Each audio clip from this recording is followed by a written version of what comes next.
नमस्कार. मी आर्किटेक्ट सुरेश गुप्ता, निर्मिती पतसंस्थेचा संस्थापक अध्यक्ष, IIA नाशिक सेंटरचा माजी अध्यक्ष, तसेच IIA महाराष्ट्र चॅप्टरचा माजी खजिनदार. आज एका खास व्यक्तिमत्वाबद्दल बोलण्याची संधी मला मिळाली आहे आणि ते व्यक्तिमत्व म्हणजे माझे मित्र आणि एक प्रेरणादायी सहकारी आर्किटेक्ट भालचंद्र चावरे. भालचंद्र चावरे म्हणजे एक संयमी, शिस्तप्रिय आणि वास्तुकलेच्या प्रत्येक पैलूंशी निष्ठा असलेला अभ्यासू माणूस. आर्किटेक्ट झाल्यानंतरही त्यांची शिक्षणाची ओढ कायम होती. त्यांनी LLB केलं, MPSC उत्तीर्ण केलं आणि त्याद्वारे नाशिक महानगरपालिकेत पहिला शहर विकास अधिकारी म्हणून रुजू होण्याचा मानही त्यांनी मिळवला. अर्थात सरकारी नोकरीत रमणारे ते नव्हतेच कधी. त्यामुळे त्यांनी स्वतःची प्रॅक्टिस सुरू केली. आपण जे करतो ते उत्तमच असायला हवं, ही वृत्ती त्यांचं वैशिष्ट्य आहे. त्यानुसार अनेक उत्तम कामं त्यांनी केली. अगदी सुरुवातीच्या काळात MVP कॉलेजमध्ये आम्ही दोघांनी एकत्र अध्यापनाचं कामही केलं. त्यानंतर अलीकडच्या काळात एक प्राचार्य, एक शिक्षक, एक मार्गदर्शक म्हणून MET कॉलेजमध्ये त्यांनी उत्तम काम केलं आहे. मला आज अतिशय आनंद होत आहे की 2024 सालचा IIA निर्मिती जीवनगौरव पुरस्कार चावरे सरांना जाहीर झाला आहे. या पुरस्काराबद्दल मी त्यांचं मनापासून अभिनंदन करतो आणि शुभेच्छा देतो. IIA निर्मिती जीवनगौरव पुरस्काराचं यंदाचं हे 5वं पर्व आहे आणि यंदाचा पुरस्कार आदरणीय आर्किटेक्ट भालचंद्र चावरे सरांना जाहीर झाला आहे. त्याबद्दल IIA नाशिक सेंटरतर्फे मी सरांचं मनापासून अभिनंदन करतो. वैयक्तिकरित्या मला चावरे सरांच्या विचारातला ठामपणा खूप आवडतो आणि इतक्या वर्षांच्या सहवासातनं मला हे पण जाणवलं की हा ठामपणा म्हणजे त्यांचा हट्टीपणा नाही आहे. त्यांना आलेल्या अनुभवातनं आणि तर्कातनं तो विचारांमधला ठामपणा आलेला आहे. आणि सगळ्यात महत्त्वाची गोष्ट म्हणजे ते त्यांचे विचार दुसऱ्यांवर लादत नाही, तसा त्यांचा आग्रह नसतो. आणि दुसरी महत्त्वाची गोष्ट म्हणजे जर तसा काही अनुभव आला तर ते विचार बदलण्याची पण त्यांची तयारी आहे. हा मला त्यांच्यातला खूप मोठा गुण वाटतो. आर्किटेक्ट भालचंद्र चावरे यांना आम्ही प्रेमाने भालू म्हणतो आणि कधी कधी अधिकच प्रेम वाटलं तर मग भालूशेठ पण म्हणतो. त्यांची आणि माझी ओळख ही 1985 सालापासूनची आहे किंवा त्याच्या आधीपासून कदाचित. ते त्यांच्या नवीन ऑफिसमध्ये शिफ्ट झाले होते तेव्हा मी त्यांना भेटलो. त्यावेळेस त्यांचं ऑफिस भद्रकालीला होतं आणि कुलकर्णी म्हणून त्यांचे पार्टनर होते. त्याच्यानंतर आमच्या स्वभावात एकमेकांशी मॅच होत गेला. आमचे व्हॅल्यूज, प्रिन्सिपल्स हे सगळी जुळत गेली आणि आमची मैत्री अशी घट्ट मैत्रीत रूपांतर झालं. नुसतं ते प्रोफेशनल राहता आम्ही पर्सनल लेवलला पण चांगले मित्र बनलो. प्रत्येकाच्या सुखदुःख आम्ही शेअर करायचो. हा अतिशय कष्टाळू म्हणून त्याची खरी ओळख आहे. खूप मेहनत घेणारा आणि अतिशय हालाकीच्या परिस्थितीतनं त्याने सगळी डेव्हलपमेंट केलेली आहे आणि त्याचा मी साक्षीदार आहे. त्याच्यानंतर कामाच्या बाबतीत पण आमचे व्ह्यूज मॅच होत होते. त्यामुळे आम्ही पुढे एका कॉम्पिटिशनमध्ये भाग घेतला होता, फाळके मेमोरियलमध्ये, आणि त्यात आम्हाला दुसरं पारितोषिक पण मिळालं होतं. आणि ह्या दरम्यानमध्ये आम्ही ही प्रोसेस एन्जॉय केली, डिझाईन प्रोसेस, नंतर रात्रभर जागणं. आणि आमच्याबरोबर फारसे लोक नव्हते, आम्ही दोघं तिघे मिळूनच सगळं ड्रॉइंग्स आणि कामं कंप्लीट केली. सरांना मी फार माझ्या लहानपणापासून ओळखतो. म्हणजे मी जेव्हा कॉलेजला पासआउट झालो तेव्हापासून मी त्यांना बघतोय. त्यांचं जीवन एवढं खडतर होतं आणि अशा परिस्थितीतून ते वर आलेले आहेत आणि हे करूनसुद्धा त्यांनी कधी आर्किटेक्चर किंवा कुठल्याही कामासाठी त्यांनी त्याला कुठेही एक्सक्यूज म्हणून बघितलं नाही आहे. उलट त्याला त्यांनी फार स्ट्रॉंग बॅकबोन म्हणून बघितलेलं आहे की जर मी अशा परिस्थितीतून आलो आहे तर मी किती खंबीरप्रमाणे माझ्या प्रोफेशनला घेऊन जायला पाहिजे आणि ती माझी रिस्पॉन्सिबिलिटी किती महत्त्वाची आहे हे त्यांनी कुठेतरी ठळकपणे सांगितलं. सरांचा नेहमी भर असतो की तुम्हाला ॲज आर्किटेक्ट स्केचिंग जमलंच पाहिजे. You need to be terrific with it. So I remember as a student also that he would not allow you in the class if you don't have a sketchbook. But now I understand while practising की त्याच्याने काय फरक पडतो. आणि सरांना जर आपण म्हटलं किंवा अशी स्टुडंट्स होते ज्यांचं म्हणणं होतं किंवा सरांना येतं का स्केचिंग, तर 10 मिनिटात ते तुम्हाला दाखवू शकतात की किती उत्तम लेवलचं स्केचिंग ते करू शकतात. आणि बहुतेक ते बघितल्यानंतर all our life we are trying की आम्हाला पण तसं जमलं पाहिजे. तसा माझा संबंध सरांचा एक संध्याकाळी ऑफिसमध्ये बसलो असताना फोन आला आणि त्यांच्या खास शैलीत त्यांनी, नितीन मी भालू बोलतोय, तुला उद्यापासून शिकवायला यायचं आहे MIT and this was my first conversation with you. It started on this note. आणि एकदा ते खूप असे भावूक झाले आणि मला म्हणाले, अरे नितीन, तू आणि पूजा तुम्ही ज्या पद्धतीने आज स्टुडिओ घेतात ना, खरंच मला वाटतं की मी तुमचा स्टुडंट असावा आणि तुम्ही मला शिकवावं. म्हणजे हा ह्युमिलिटीचा जो पार्ट आहे ना, बिईंग ॲट दॅट पोस्ट किंवा हे, तो त्यांचा जो आहे त्या येऊन स्टुडिओमध्ये ते अक्षरशः डेस्कवर बसायचे आणि आमची जी प्रोसेस होती त्याला इतकं किनली ऑब्झर्व करायचे. मी कॉलेजमध्ये त्यांच्याबद्दल खूप ऐकलं होतं की सर खूप कडक आहेत आणि सरांसमोर जाताना तुमचे कपडे पण नीट पाहिजे, ड्रेसिंग पण नीट पाहिजे, ड्रॉइंग्स पण नीट पाहिजे, अशी एक मला माहिती मिळाली होती. आणि अनफॉर्च्युनेटली मी म्हणेल की मला त्यांच्या अंडर शिकता नाही आलं. सर ॲक्च्युली नारळासारखे आहेत, म्हणजे बाहेरून जितके कडक आणि जितके असे डिस्टंट वाटतात तितके ते प्रचंड प्रेमळ आहेत. म्हणजे त्यांनी मला एक शिक्षक म्हणून घडवलं आणि सगळ्यात मोठं माणूस म्हणून घडवलं, जे तुम्ही पण उल्लेख केला की माणूस म्हणून घडवलं त्यांनी मला. इन्स्टिट्यूटचे हेड असताना पण ते मुलांशी पण ज्या पद्धतीने कॉन्व्हर्सेशन करायचे ना, तेव्हा असं वाटायचं की हा माणूस किती ईगर आहे, याच्यामध्ये किती लहान मुलगा दडलेला आहे. आणि प्रचंड वाचन करायचे आणि वाचन म्हणजे सावरकर वाचतील, इतकी चांगली पुस्तकं वाचनात होती त्यांच्या. आणि सावरकरांनी जो त्यांच्या आयुष्यामध्ये ध्यास घेतला आपल्या नेशनसाठी, स्वातंत्र्यासाठी, मला वाटतं सर आपले स्वातंत्र्य सैनिक आहेत आर्किटेक्चरमध्ये. त्यांना काही चुकीचं खपत नाही, ते खपून घेणार नाही आणि त्या पद्धतीने ते लढा देतील. He has read so many things. He has studied so many things, right from law to planning to architecture, and I think all of that contributes largely to his personality and his sensitivity towards the society, which comes from all of these learnings. पण हे त्यांच्या कवितेत सुद्धा येतं ना, म्हणजे ते स्वतः कवितासारखं लिहितात. तुझं त्याचं आपलं कुठलंही भाषण किंवा काही बोलायचं असेल ना त्यांना, तर ते असे एवढे सुंदर पॉईंट्स वाईज लिहितात. म्हणजे विचार हा कमीत कमी शब्दात कसा मांडायचा हे फार त्यांना समजायचं. माझा जवळचा मित्र आर्किटेक्ट भालचंद्र चावरे याला जे IIIचे लाईफटाईम अचिव्हमेंट अवॉर्ड मिळालं आहे, त्याचा मला खूप आनंद आहे. या प्रसंगी मला आठवते की त्याच्याने माझी झालेली भेट 1976 साली तो जेव्हा नाशिकमध्ये आला तेव्हा आर्किटेक्ट उपाध्याय यांच्या ऑफिसमध्ये त्यांनी कामाला सुरुवात केली होती. मला कायम त्याचं कौतुक वाटलं ते म्हणजे तो नुसता आर्किटेक्ट होऊन थांबला नाही, त्याने मी टाऊन प्लॅनिंग पण केलं. नंतर त्याला आवश्यक वाटल्यानंतर त्यांनी LLB आणि LLM सुद्धा केलं. हे खूप महत्त्वाचं आहे, कारण आपल्या व्यवसायाकरता काय काय शिक्षण आवश्यक आहे त्याचा विचार करून त्यांनी पूर्णपणे स्वतःची प्रगती केली. त्याच्या कामाविषयी मी बोलावं असं माझी खरं योग्यता नाही आहे, पण मी नक्की सांगेन की त्याची कामं पाहून मला नेहमी एक प्रकारचा असं वाटलेलं आहे, एक प्रकारे असं वाटलं आहे की ह्यात खूप मोठी ऊर्जा असते त्याच्या कामामध्ये. त्याकरता त्याने खूप जास्त कष्ट आणि विचार केलेला असतो.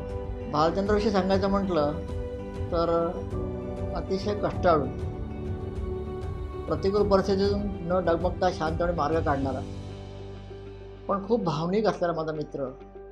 आणि मी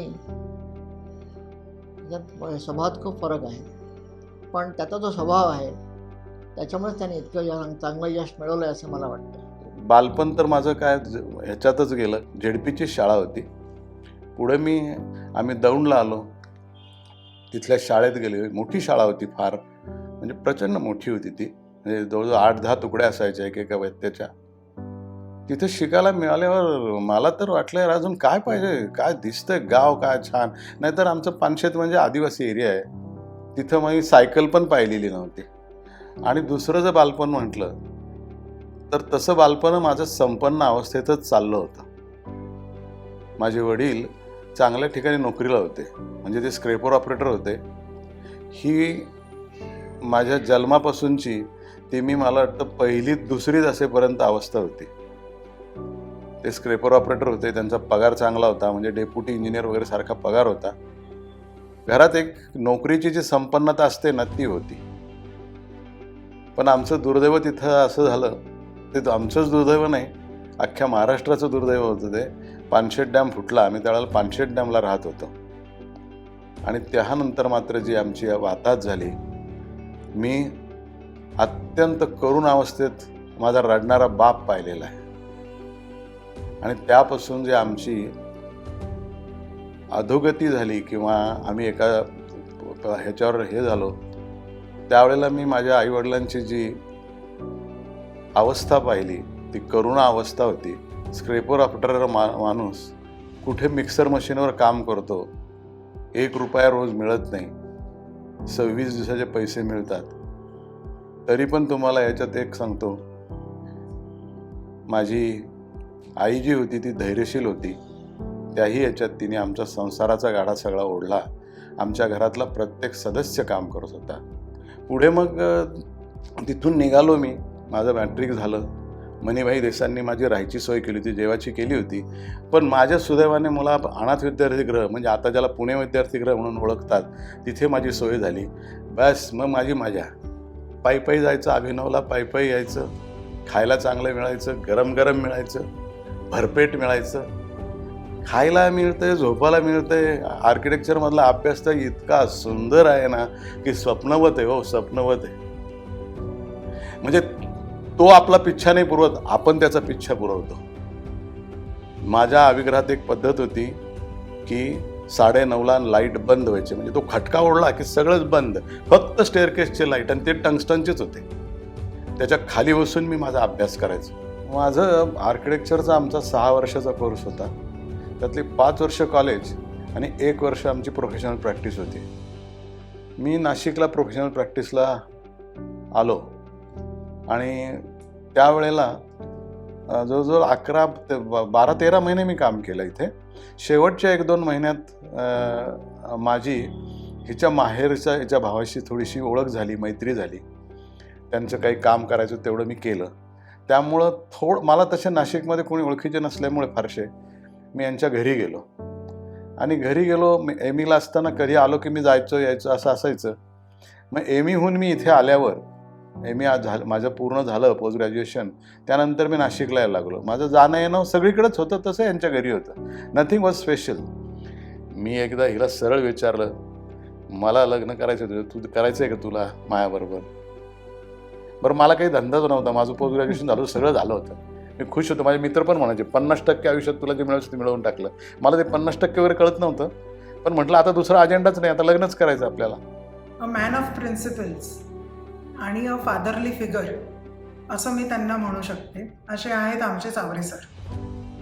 माझी आणि त्यांची ओळख 2016-17ला झाली, ज्यावेळेस आम्ही MET इन्स्टिट्यूट ऑफ आर्किटेक्चर म्हणजे स्कूल ऑफ आर्किटेक्चर आणि डिझाईन चालू केलं गोवर्धन कॅम्पसला. त्यावेळेस प्रिन्सिपल म्हणून कोणीच नव्हतं आणि संजय पाटील सरांनी आम्हाला त्यांचं इंट्रोडक्शन करून दिलं. अशा तऱ्हेने आम्ही एकत्र काम करायला लागलो. आणि ज्यावेळेस काउन्सिल ऑफ आर्किटेक्चरनी होकार दिला त्यावेळेस ते स्वतः होते तिकडे आणि त्यांची टीम होती.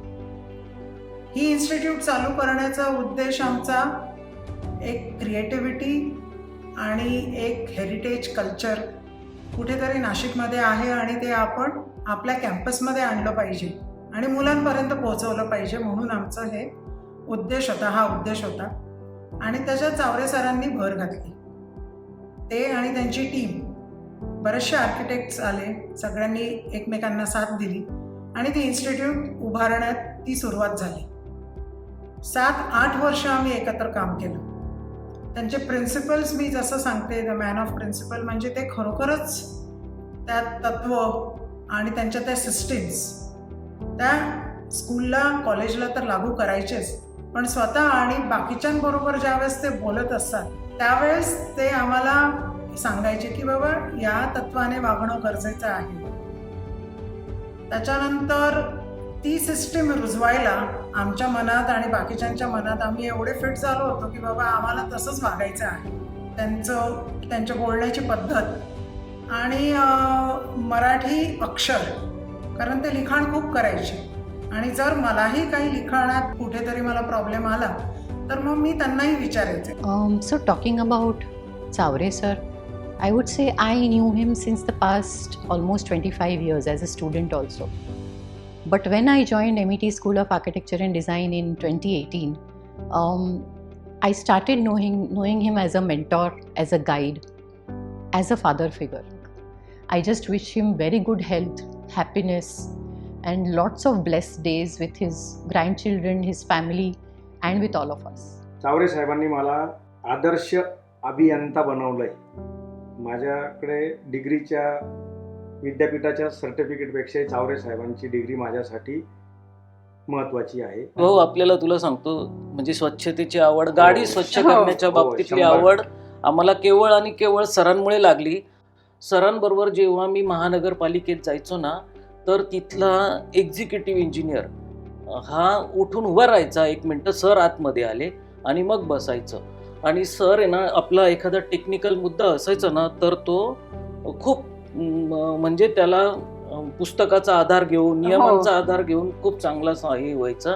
जसं आता आर्किटेक्चर डिझायनिंगमध्ये आपण म्हणतो काय टॉयलेट ब्लॉक तर करायचंय, किती काही करून मोकळं, पण तेव्हा पण सर सांगायचे नाही, टॉयलेट ब्लॉक आहे ना, काही असो पण तो पण आपण इतका सुंदर केला पाहिजे की लोक तो बघायला आले पाहिजे. म्हणजे असं नाही की एवढूसं घर आहे म्हणून आपण नीट नाही करायचं, मोठी बिल्डिंग आहे म्हणून एकदम चांगली करायची, असं नाही. त्याच्यातही सेक्शनमध्ये वर्कआउट करून हे करून, आणि ऑलवेज म्हणजे बंगलो जरी डिझाईन करायचं असलं ना, तर ते म्हणायचे नाही, घरच्यांना सगळ्यांना बोलवा, सगळ्यांशी ते डिस्कशन करायचे, बाबा तुला काय पाहिजे, तुला म्हणजे क्लायंटशी पण ते इतके इमोशनली अटॅच होऊन जायचे की त्यांच्याप्रमाणे ते घर बांधायला. काही प्रोजेक्ट लिटरली 0मध्ये गेलेले आहे, तेव्हा हातात कामं नसायची, पण दुसऱ्या दिवशी सकाळी यायचे, चला हे काम आहे ना, आपण एवढंसं काम असो पण चांगलं करायचं, आणि मग परत जे अप यायचं की परत आपलं सुरळीत चालू. माझा एक अनुभव सांगतो तुम्हाला की आम्ही ना शिर्डीच्या एका कॉम्पिटिशनसाठी ड्रॉइंग बनवत होतो. रात्री 2-2:30 वाजले होते आणि एक ड्राफ्ट्समन होता, तर तो सर त्याला लाईन वेट, सरांचं लाईन वेट थिकनेसवर खूप प्रचंड काम करताना लक्ष असायचं. मग रात्री 2 वाजता त्यांनी लाईन मारली. सर म्हटले, अरे ती इलिव्हेशन मधली लाईन आहे, तिची थिकनेस आणि तिची हे कसं असायला पाहिजे. तर तो म्हटलं, सर आता मला झोप येते, उठ म्हणे. त्याच्यानंतर सर पहाटे 5 वाजेपर्यंत त्या ड्रॉइंगवर बसले. आम्ही घरी सर्वजण आवरून आलो. 6:30 वाजता मुंबईला जायला निघालो. पूर्ण सर ड्रायव्हिंग करत गेले आणि तिथे प्रेझेंटेशन केले. ही अशी जी मेहनत करण्याची वृत्ती होती ना, त्याच्यामुळे आमच्या पण अंगी ती वृत्ती आलेली आता.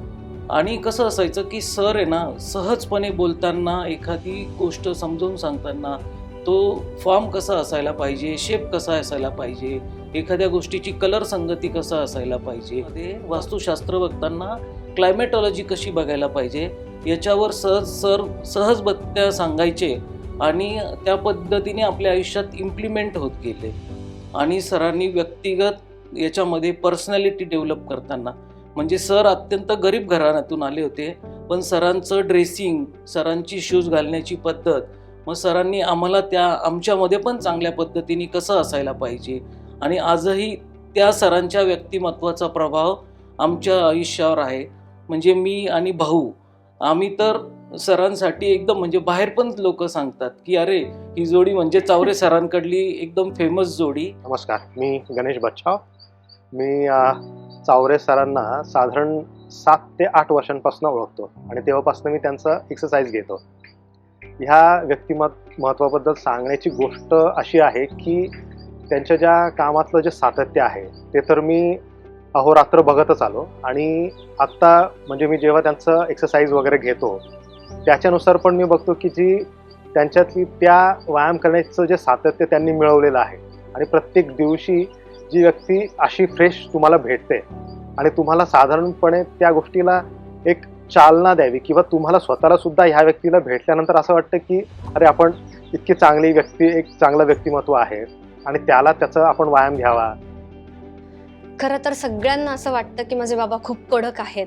त्याला कारणही आहे, ते शिस्तप्रिय पण आहेतच, पण त्यांचं मन इतकं प्रेमळ आहे की ते बघण्यासाठी त्यांच्या सहवासात राहावं लागतं. म्हणून माझ्या कवितेमध्ये मी लिहिलं होतं, जो रूपास पाहुनी वरवर तुझिया शब्दातची अडकतो, जो रूपास पाहुनी वरवर तुझिया शब्दातची अडकतो, तो मुक्तो तुझ्या मनाला कोमल प्रेम वाट अडवतो. लोण्याहून कोमल तव अंतरमन सांगू कसे लोकात. लोण्याहून कोमल तव अंतरमन सांगू कसे लोकात. दुर्दम्य साहसा तुझी दृष्टी रे उंच उंच गगनात.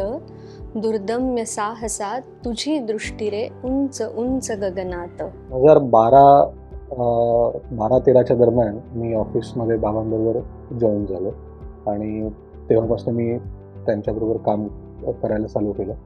आणि साधारणतः 2014ला आम्ही एक प्रोजेक्ट आम्ही एकत्र, म्हणजे जिथे मी पण इक्वली इन्वॉल्ड होतो प्रोजेक्टमध्ये, असं आम्ही काम मी केलं. आणि तिथून खरं माझं आणि त्यांचं आर्किटेक्चरबद्दलची चर्चा किंवा आमचं इंटरपर्सनल रिलेशनशिप्स त्याच्यामध्ये जरा बदल होत गेला. मे बी त्यामुळे मला त्यांचा आर्किटेक्चरबद्दलचा असलेला वेगवेगळे अँगल्स मला समजले. काम करण्याचा त्यांच्या एवढ्या मोठ्या अनुभवाचा मला फायदा कसा डिरेक्टली होतो आहे, जो एखाद्या नवशिक्या आर्किटेक्टला होणार नाही, जो मला डिरेक्टली मिळतो आहे, तो एक मला त्याच्यातनं मोठा जाणवायला लागला. आणि तिथून मग आम्ही काही प्रोजेक्ट्स आम्ही एकत्र केली 2014 ते 2017च्या काळामध्ये. आणि 2017च्या आसपास MET जेव्हा चालू होणार होतं, तेव्हा एकदा आमचं असंच आम्हाला बोलले की he is thinking of joining the college, आणि आता यापुढे तू, म्हणजे आता मी तिकडे जॉईन करू का किंवा मी करतो. सो हिम आस्किंग मी की मी करू का, हा was I never thought that he would ask me की हे करू का, ते करू का. And that was a great change that I faced, that now he is also thinking of me as an equal, as an individual in the work as well as a person in the house. किंवा ह्याला विचारून किंवा ह्याच्या बरोबरीने आपण हे काम करू. हा जो चेंज होता तो माझ्याकरता मोठा होता. आणि तिथून त्यांच्याबद्दलचा असलेला माझा दृष्टिकोन अजून बदलत गेला. आणि that Swift change that has occurred in the office was very important. की ते हळूहळू कॉलेजमध्ये जास्त इन्वॉल्ड होत गेले आणि मी हळूहळू प्रॅक्टिसमध्ये किंवा ऑफिसमध्ये जास्त इन्वॉल्ड होत गेलो. आणि एकाच क्षेत्रात असल्यामुळे आणि जास्तीत जास्त काळ आम्ही एकमेकांबरोबर मागचे गेले जवळपास 12-15 वर्ष आम्ही मॅक्सिमम वेळ आम्ही बरोबर असतो एकत्र प्रोफेशन असल्यामुळे. त्यामुळे मी बघितलेले अगोदरचे बाबा आणि मी आता बघत असलेलो बाबा याच्यातही बराच फरक आहे. की बाबा आणि कुलदीप एकत्र ऑफिसमध्ये प्रोजेक्ट्स हँडल करायचे आणि जसं जसं बाबांचं METकडे जास्ती वेळ द्यायला लागले बाबा, तर कुलदीप, तर त्याची गोष्ट अशी आहे की बाबांच्या केबिनमध्ये, म्हणजे कुलदीपच्या केबिनमध्ये एक चेअर आहे आणि तिथे बाबा बसायचे आणि त्याच्या शेजारी स्टूलवर कुलदीप असायचा मीटिंगसाठी किंवा काही डिस्कशनसाठी. आणि जसं जसं बाबांचा वेळ जास्ती METकडे जायला लागला तसं कुलदीप जास्ती हँडल करायला लागला. आणि शेवटी तो तरी म्हणजे खुर्चीवर न बसता स्टूलवरच बसायचा. तर शेवटी बाबांनी एक दिवशी ऑफिस बॉयला सांगून तो स्टूल तिथून काढला आणि कुलदीप आला मीटिंगच्या आधी, माझा स्टूल कुठे आहे. तर शेवटी बाबांनी म्हटलं आता स्टूल नाही, आता खुर्चीवर बसायचं आहे, आता हे सगळं तुलाच बघायचं आहे. तेव्हा I think it kind of hit us all that बाबा has truly handed over the baton to आजोबा. म्हणून बाबा इज, असं म्हणता येईल, वन ऑफ द बेस्ट आजोबाज. कारण सगळ्या नातवंडांचं त्यांच्यावर इतकं प्रेम आहे आणि त्यांनी खूप जीव लावला आहे सगळ्या नातवंडांना. म्हणजे राघववर तर त्यांचं इतकं प्रेम आहे आणि राघव बाळ असताना तो जास्तीत जास्त वेळ बाबांकडे असायचा. बाबा अगदी त्याला गाणी गाऊन गाऊन झोपवायचे, त्याला फिरायला घेऊन जायचे, त्याच्याबरोबर क्रिकेट खेळायचे आणि उरल्या सुरल्या वेळात तो माझ्याकडे असायचा. आणि बाकीच्या दोन्ही नातवंडांना पण बाबा खूप लागतात. म्हणजे बाबा गोष्टी सांगतात, त्यांच्याबरोबर मस्ती करतात, त्यांना फिरायला घेऊन जातात, गार्डनला घेऊन जातात. त्यामुळे आजोबांशिवाय होत नाही नातवंडांचं आणि नातवंडांशिवाय आजोबांचंही होत. देव आणि हे याचा संबंध आम्ही असा की माझा देवावर विश्वास आहे आणि ह्यांच्या प्रोफेशनवर विश्वास आहे. त्यांनी त्यांचं प्रोफेशन म्हणजेच पूजा असंच त्यांनी त्यांचा हे केला आणि मी मात्र माझे देवघरातले पूजा पूर्णपणे अगदी श्रद्धेने आणि नित्यनियमाने रोज करत असते. खरं सांगायचं ना तर देव या भानगडीतच मी कधी पडलो नाही, पण मी देव त्याजले पण नाही, कारण तसं करण्यासारखं करू नये माणसाने. पण त्यांनी कधी मला त्याच्यात करू नको किंवा हे करू नको असं कधी केलं नाही. कारण ज्या भावभावनेने ही देवाची पूजा वगैरे करते बरं का, ते मला आवडलं. पण मी मात्र त्या भानगडीत कधी पडलो नाही. कारण मला कुठेतरी वाटायचं मी देवावर विश्वास याच्यात करत बसलो ना तर माझी कर्मभूमी आहे आणि जिथे मी भरपूर काम करण्याची माझी निस्सीम श्रद्धा आहे, त्या आर्किटेक्चरमधल्या त्या श्रद्धेच्या त्या पूजेत मी कमी पडेल. कारण 2 दैवत असून चालत नाही, माझं दैवत एकच आहे. आणि प्रयत्न आणि प्रयत्नाची पराकाष्ठाच्याशिवाय दुसरा परमेश्वर नाही. आणि हे 2 केल्यावर परमेश्वरालाही झुकतं माप घ्यावं लागतं, हे माझे विचार आहेत. त्या विचारावर मी चाललो. मला IINने जो हा जीवन गौरव पुरस्कार दिलेला आहे याच्याने मला आनंद होतो. यांनी मला याच्या लायक समजलं, हे मला खरोखर खूप मोठं समाधान आहे. कारण IIA सुद्धा माझं कुटुंबच आहे. आणि अशा वेळेला मला असं वाटतं की आता माझ्या ह्या आयुष्याच्या टप्प्यावर मी आयुष्याच्या सांगतेकडे चाललेलो आहे. त्यावेळेला मी पत्नीशी हिजगूत असं केलं की आता ह्याच्या पुढे आपलं जीवन, आपल्या कुटुंबाचा सांस्कृतिक वाढ व्हावी, माझ्या प्रोफेशनची मी काही देणं घेणं लागतो ते संस्कार रूपात जर मला देता आलं तर आपलं उर्वरित आयुष्य पण चांगलं जाईल. त्यामुळे आपल्या आयुष्याचंच ऑडिट करायचं ठरलं तर अजूनही थोडंफार काम शिल्लक आहे. ते काम आपण अत्यंत निर्मळ प्रेमाने आणि सन्मानाने करूया. कारण IIA हाही माझ्या कुटुंबाचाच भाग आहे आणि आमचं कुटुंब ह्याचा अजूनही मी प्रमुखच आहे. अशा प्रकारे एक प्रवास पूर्ण झाला, जिथे प्रत्येक वीट ही विचारांनी मढवलेली होती आणि प्रत्येक रचना ही आत्म्याशी जुळलेली होती. आता सुरू होतो एक नवा निवांत प्रवास, जिथे सकाळ सुरू होते चहापाण्याच्या साथीने आणि वृत्तपत्रातल्या ओळीतून अनुभवले जातं चालतं वर्तमान, जिथे वेळ असतो झाडांशी बोलण्यासाठी आणि सूर्यास्त पाहताना डोळ्यातून हळुवार आठवणी वाहण्यासाठी. जे आयुष्य बांधलं त्यांनी इतरांसाठी, आज तेच आयुष्य त्यांच्यासाठी स्वतःच्या सोबतीत फुलतंय.